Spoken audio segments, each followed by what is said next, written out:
PS storyteller कथांचे अनोखे विश्व. सुरुवात करूया कथेला. प्रीतीचा तू दूर का भाग 8. लेखिका प्राची सोळे. काय म्हणता सबनीस सर? पुन्हा त्या PAचा कॉल आला होता. उद्या सकाळची 11 वाजताची अपॉइंटमेंट फिक्स झाली. वाह, छान न्यूज दिलीत. मी शाळेत पोचल्यावर बोलू. नाश्ता करत असताना मैथिलीने खुश होत म्हटले व कॉल कट केला. कथा पुढे सुरू. आदिराज, उद्या तुला मंत्राला जायचे आहे. वेळेत जा. किती वाजताची अपॉइंटमेंट आहे तुझी? नाश्ता करत असताना विश्वनाथ यांनी विचारले. डॅड, 11 ते 11:30 या वेळेत बोलवले दिवाकर शेटे यांनी. गुड. अँड मेक शुअर आपल्या या प्रोजेक्टसाठी त्यांना कन्व्हिन्स करायचं. आपण त्या शाळेला ऑफर काय देतो तेही सांग. येस डॅड, आहे सगळं लक्षात. डोंट वरी. त्यांचं बोलणं तिथे संपलं. विश्वनाथ ऑफिसला निघून गेले. बाय मॉम, आदिराज नंदिताला म्हणाला. आदी, ती मुलगी कधी भेटेल रे पुन्हा? नंदिताने विषय काढलाच. तू अजून तिथेच आहेस का मॉम? जस्ट लिव्ह इट आणि मला सांग, कशावरून ती मुलगी सिंगल असेल? चल, सिंगल असेल तर कशावरून एंगेज असणार नाही? मीन्स तिचं कोणाबरोबर अफेअर असेल, बॉयफ्रेंड असेल, आय मीन काहीही असू शकतं.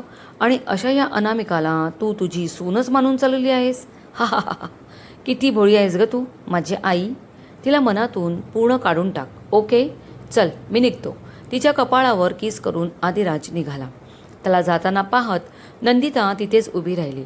आदिराज काहीही म्हणो, पण मला माहिती आहे त्या मुलीचं काही कोणावर प्रेम बीम नसणार, ना एंगेज असणार, सिंगलच आहे. तिच्या डोळ्यात बघून कळत होते ना, किती भावूक आणि बोलके डोळे होते तिचे. देवा, त्या मुलीला मला पुन्हा एकदा भेटव रे, नाहीतर माझ्या आदिराजा तरी भेटू दे, नंदिता हात जोडून म्हणाली. साऱ्या वर्गातून विश्व प्रार्थनेची भुपाळी झाली आणि मैथिली तिच्या कामाला लागली. तो केबिनच्या दारावर नॉक झाले. तिने पाहिले सबनीस सर उभे होते. या सर.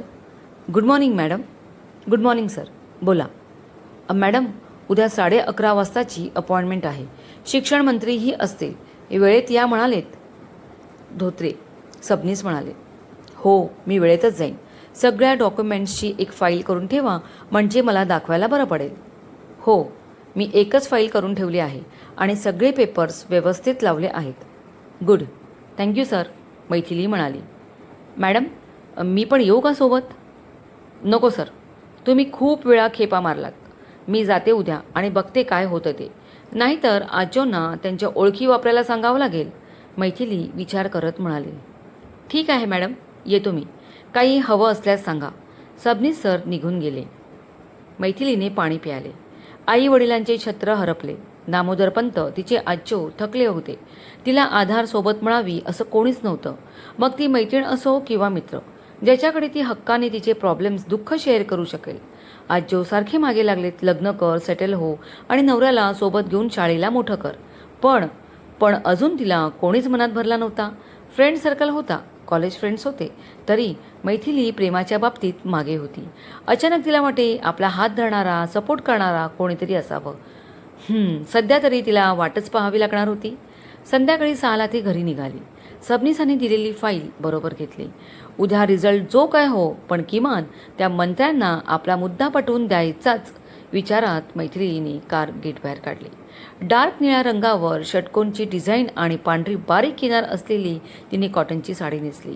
त्याला साजेसे ऑक्सिडाईजचे दागिने घातले. हातात तशाच बांगड्या, केस मोकळे सोडले. ती सुंदर होतीच, जास्त मेकअप करायची गरज नव्हतीच. दुसऱ्या हातात घड्याळ, कपाळावर बारीक टिकली. तयार होऊन पर्स व फाईल घेऊन मैथिली खाली आली. आजो बसले होते.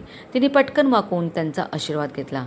यशस्वी हो बाळा, त्यांनी तिला आशीर्वाद दिला. बस, नाश्ता कर. गोकाने कॉफी आणि सँडविच दिले.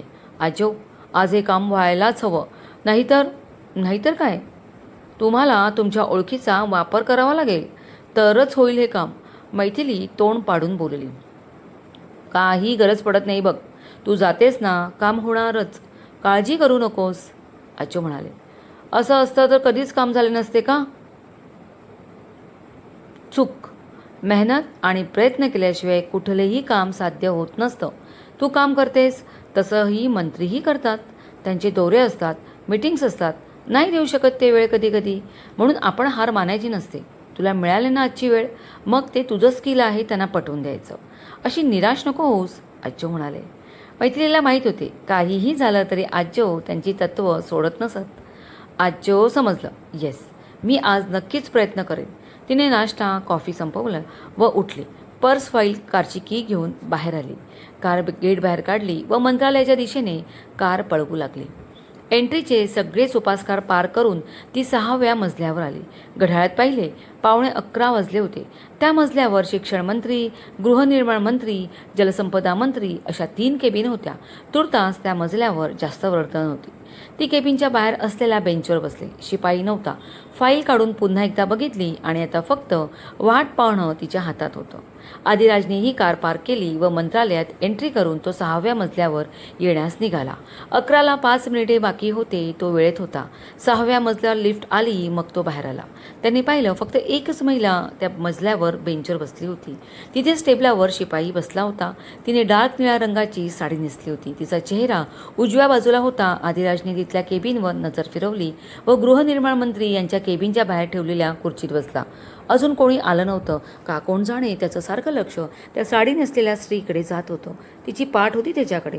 तेवढ्यात लिफ्ट उघडली आणि आधी 2 बॉडीगार्ड्स घाईत बाहेर आले. मग एक मंत्री आणि त्यांच्या मागे त्यांचा PA बाहेर आला.